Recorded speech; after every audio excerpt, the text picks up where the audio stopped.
بسم الله الرحمن الرحيم الحمد لله رب العالمين الصلاة والسلام على أشرف الأنبياء والمرسلين وخاتم النبيين مولانا ومولى الصالحين جد الحسن المرسل أبو القاسم محمد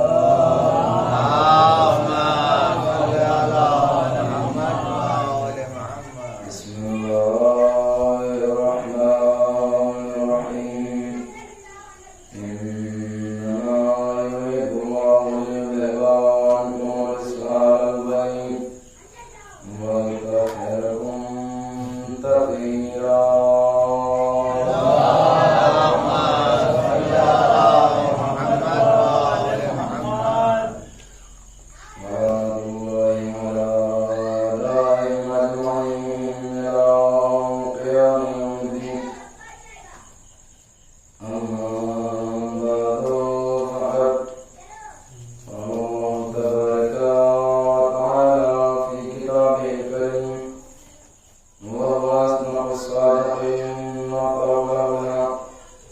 بسم الله الرحمن الرحيم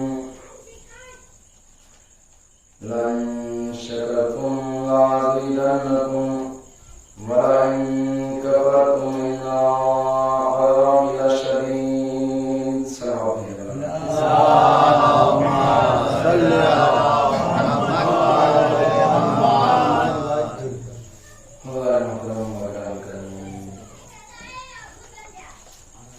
میں نے جس آیت کریمہ کو آپ کے سامنے تلاوت کرنے کا شرف حاصل ہوا، آپ سبھی اس آیت سے بخوبی واقف ہیں.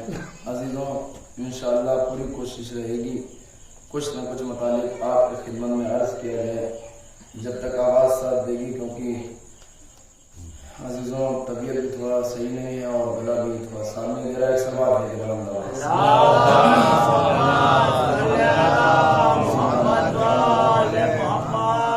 عزیزوں، پروردگار عالم ارشاد فرما رہا ہے کہ اگر تم نے ہماری نعمتوں کا شکریہ ادا کیا تو میں تمہاری نعمتوں میں اضافہ کر دوں گا، اور اگر تم نے کفران نعمت کیا تو شدید عذاب میں مبتلا کر دوں گا. عزیزوں، پروردگار عالم نے ہمیں اتنی نعمتیں عنایت فرمائی، اگر انسان اس کا شکریہ ادا کرنا چاہے تو حقیقت میں اس کا شکریہ ادا نہیں ہو سکتا. کیوں؟ اس لیے کہ جس نعمت کے لیے ہم اس کا شکریہ ادا کریں گے اس میں بھی اس کا کرم ہے، اس کا لطف ہے. اگر اس کی توفیق نہ ہوتی تو ہم اس کا شکریہ ادا نہ کرتے.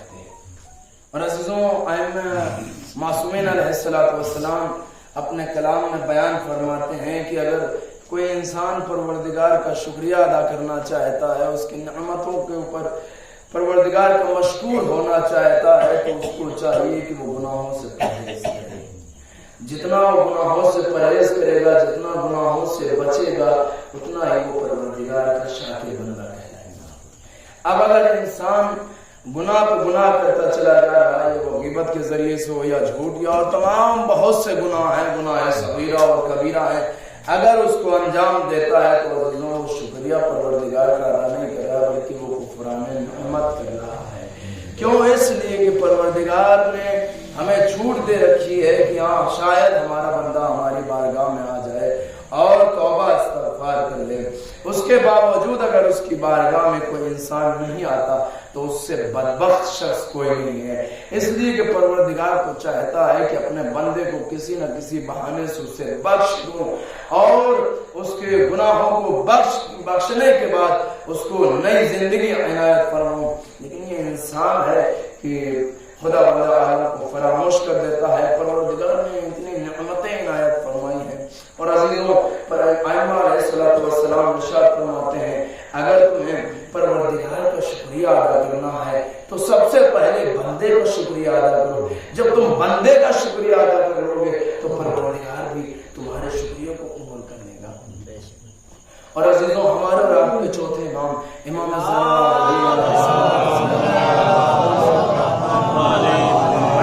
ارشاد فرماتے ہیں کہ پروردگار عالم روز قیامت شخصوں سے کچھ لوگوں سے پوچھے گا کہ یہ بتاؤ تم نے میرے بندوں کا شکریہ ادا کیا تھا کہ نہیں؟ تو اس میں کچھ بندے ایسے کہیں گے پروردگار میں نے تیرا شکریہ ادا کیا تھا. جیسے یہ کہے گا پروردگار کہے گا میں نے تیرے شکریہ کو ہی قبول کیا. کیوں؟ اس لیے کہ تو نے میرے بندوں کا شکریہ ادا نہیں کیا. کیونکہ جو جس نے بھی تمہاری مدد کی پہلے اس کا شکریہ ادا کرو, اس کے بعد میں تیرے شکریہ کو قبول کروں. اور اگر کسی نے بندے کو شکریہ ادا کیا اور پروردگار کا شکریہ ادا کیا تو عزیزوں پروردگار ہماری نعمتوں میں اضافہ کرتا نظر آئے گا.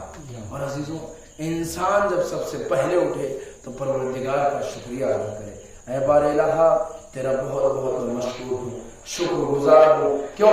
اس لیے کہ نیند جو ہے ایک کچھ وقت کے لیے موت کے مانند ہے کہ جب انسان سو جاتا ہے نا تو اس کو کسی چیز کی خبر نہیں ہوتی ہے کیا ہو رہا ہے معاشرے میں کیا نہیں ہو رہا ہے. کون کسی کو چوٹ لگی ہے, کسی کو تکلیف پہنچی ہے یا کوئی مر گیا اسے پتہ نہیں چلتا ہے. کیوں؟ وہ خود ہی ایک کچھ وقت کے لیے مرا ہوا انسان ہو جاتا ہے. تو وہ پروردگار کا شکریہ ادا کرے پروردگار کہ میری آنکھ کھلی, یہ تیرے کرم کی وجہ سے یہ جو میں نئی صبح دیکھ رہا ہوں یہ صرف تیری عطا ہے. جب انسان پروردگار کا صبح شکریہ ادا کرے گا تو انسان کا پورا دن بہت ہی اچھا گزرے گا. ایک صلوات بھیجے اور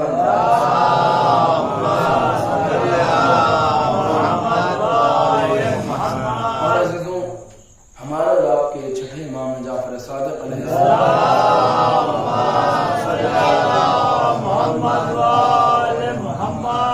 اپنے کلام میں ارشاد فرماتے کہتے ہیں اے ابا بصیر, کبھی کبھی انسان جو ایک گلاس ایک ظرف میں پانی پیتا ہے نا اس کے ذریعے سے پروردگار اس کے اوپر بہشت واجب کر دیتا ہے.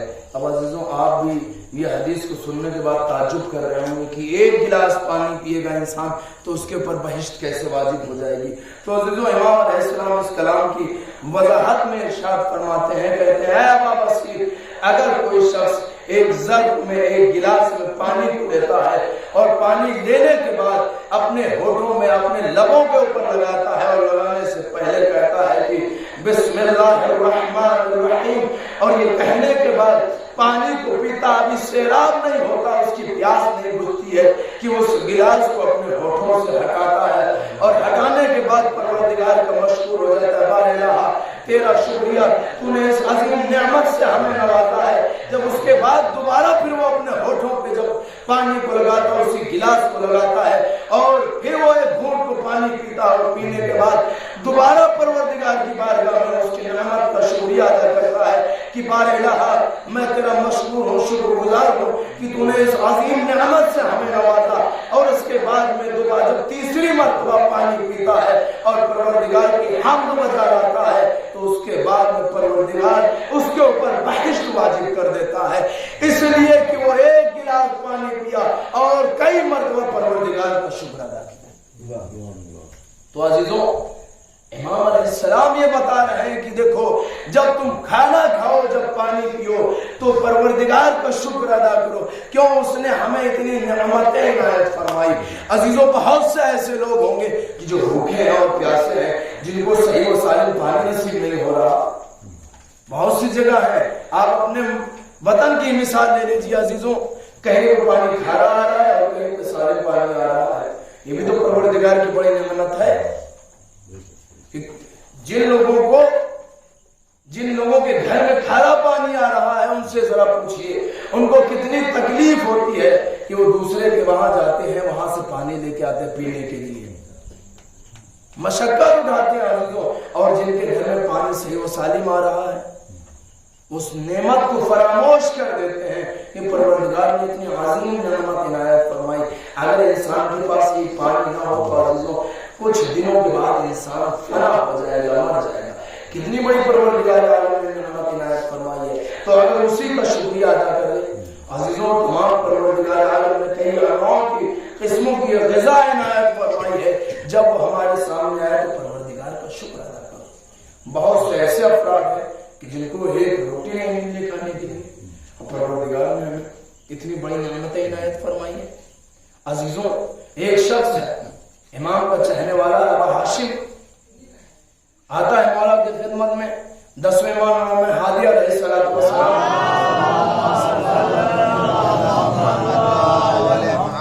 خدمت میں آتا ہے. بڑا تنگ دست ہے، پریشان حال ہے، پریشانی میں مبتلا ہے. بہت دنوں سے اس کے پاس پیسہ نہیں تھا، تنگ دست ہو گیا تھا، فقیری آ رہی تھی، بہت پریشان تھا، اپنے گھر کا خرچہ نہیں نکال پا رہا تھا، بیوی بچے بھی بڑے پریشان تھے. جب اپنے خرچے سے تنگ آنے کے بعد اس نے کہا کہ چلو امام ہادی کی بارگاہ میں چلتے ہیں. جب مولا کی خدمت میں جائیں گے اپنی مشکلات کو بیان کریں گے تو مولا کوئی نہ کوئی راہ حل نکال دیں گے. یہ سوچنے کے بعد اب ابا ہاشم آتے ہیں مولا کی بارگاہ میں. جیسے آئے وہ عرض کرنا چاہ رہے تھے، اپنی مشکلات کو بیان کرنا چاہ رہے تھے. اس سے پہلے امام علیہ السلام نے کہا اے ابا ہاشم تم پروردگار کی کن کن نعمتوں کا شکریہ ادا کرو گے؟ پروردگار عالم نے تم کو جو ایمان جیسی نعمت عنایت فرمائی ہے، کیا تم اس کا شکریہ ادا کرو گے؟ اس ایمان کے ذریعے سے تم آتش جہنم سے نجات پاؤ گے، کیا اس کا شکریہ ادا کرو گے؟ اور اس کے بعد میں کہا یہ تو ایمان کی بات ہو گئی، اور دوسرے بیان فرمایا کہ پروردگار عالم نے تم کو تو بدن سالم عنایت فرمایا ہے کہ جس کے ذریعے سے پروردگار کی بندگی کر سکتے ہو اور اس بندگی کے ذریعے سے پروردگار کا شکریہ ادا کر سکتے ہو. اور اس کے بعد میں امام ہادی کہتے ہیں کہ اے ابا ہاشم کہ پروردگار عالم نے تمہیں قناعت جیسی نعمت سے نوازا ہے کہ جس کے ذریعے سے پروردگار نے جو نعمت عنایت فرمائی ہے اسی میں خوشحال ہو، اور تمہیں زیادہ تمنائیں نہیں، آرزو نہیں ہے دوسروں کی نعمتوں کو دیکھ کے افسوس نہیں کر رہے ہو. یہ اپنی زبان میں کہہ لیا جائے تو عزیزوں امام علیہ السلام نے کہا ابا ہاشم ہم نے یہ چیزیں اس لیے پہلے کر دی، آپ کو بیان کر دی، آپ کے سامنے پیش کر دی تاکہ تم ہم سے فریاد نہ کر سکو، شکایت نہ کرو. اور دیکھو میں تمہیں 200 درہم دیتا ہوں اور اسی میں قناعت کرو، جاؤ اپنی مشکلات کو دور کر لو. اللہ اکبر. عزیزو یہ امام ہمیں بتا رہے ہیں اگر ہم پریشان حال ہیں، مشکلات میں مبتلا ہو گئے ہیں تو عزیزو اس مشکلات میں بھی پروردگار کا شکریہ ادا کرنا چاہیے. لوگوں کے سامنے ہمیں گڑ گڑانا نہیں چاہیے، لوگوں کے سامنے ہمیں اپنی پریشانی بیان نہیں کرنا چاہیے. کیوں؟ اس لیے کہ اگر ہم اس کے سامنے ہم اپنی پریشانی بیان کریں گے تو ہماری مشکل تو نہیں حل ہوگی لیکن ہماری عزت ضرور چلی جائے گی. تو عزیزوں جو بھی اگر ہمارے سامنے مشکل ہے پروردگار کی بارگاہ میں ہے، عزیزوں میں سوچنا چاہیے کہ واقعا پروردگار نے کتنی بڑی نعمت عنایت فرمائی ایمان جیسی. بہت سے ایسے لوگ ہیں جو یکتا پرست نہیں ہے، ہزاروں خداؤں کی عبادت کرتے ہیں. کیا اس بات پہ ہمیں خدا کا شکر ادا نہیں کرنا چاہیے کہ پروردگار عالم نے ہمیں اتنی بڑی نعمت عنایت فرمائی کہ ہم یکتا پرست ہیں، ہم واحد لا شریک کو مانتے ہیں. کیا اس بات پہ ہمیں پروردگار کو شکریہ ادا نہیں کرنا چاہیے کہ جس نے ہمیں محمد مصطفیٰ جیسا رسول عنایت فرمایا؟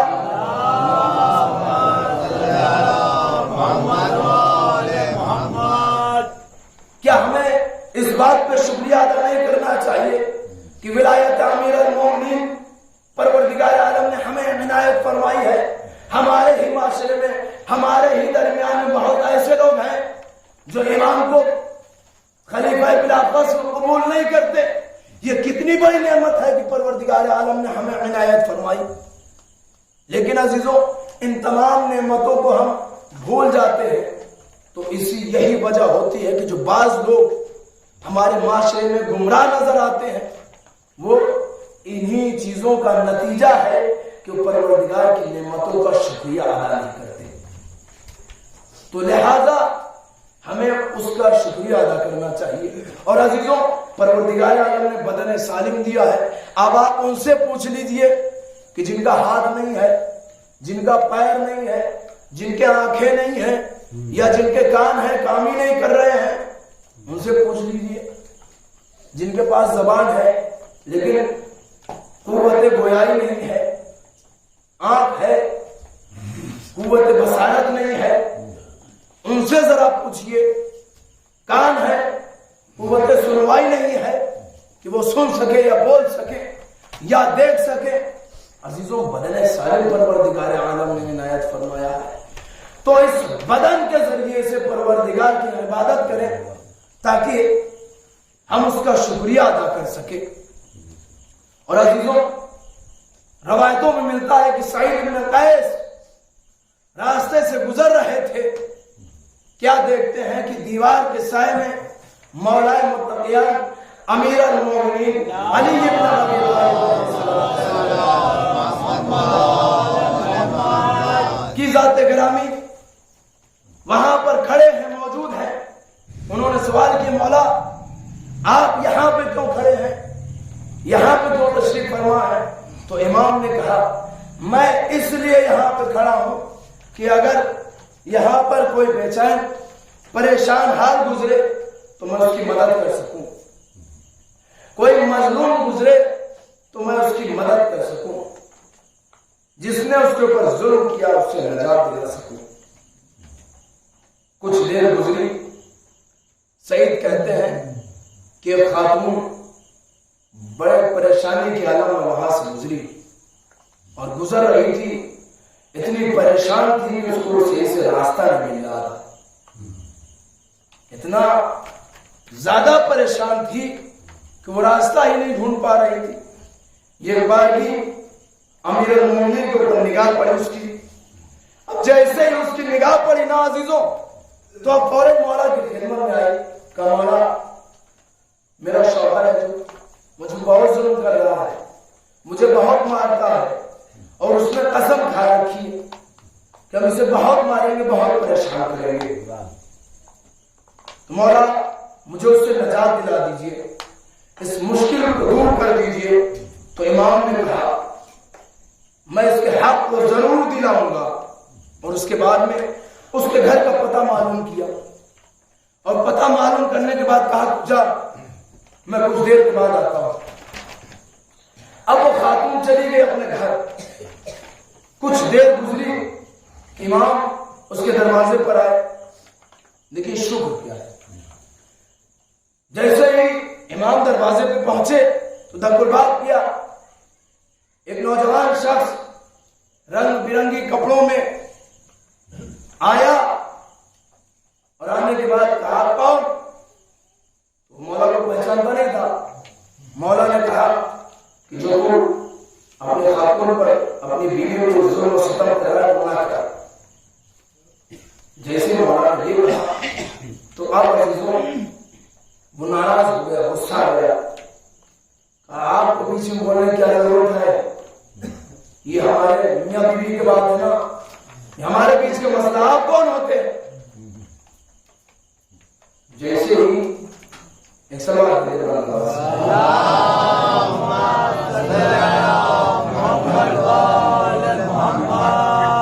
تو عزیزوں جیسے ہی مولا نے یہ سنا مولا ناراض ہوئے.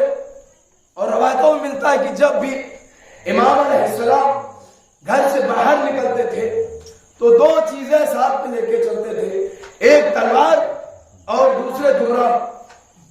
اس لیے کہ کبھی تعلیم کے لیے, ادب سکھانے کے لیے ان دونوں کی اگر ضرورت پڑ گئی تو یہ ہمارے ساتھ ہوں تو کام آئے گا. اب امام علیہ السلام نے اپنے کمر سے تلوار کو نکالا, اور نکالنے کے بعد ایک جملہ ادا کیا کہ میں تجھے اب, اور اس نے جب امام علیہ السلام نے اسے روکا تو غصے میں آنے کے بعد اس نے ایک جملہ ادا کیا, کہا اب میں اپنی بیوی کو جلا دوں گا, آگ میں جلا دوں گا.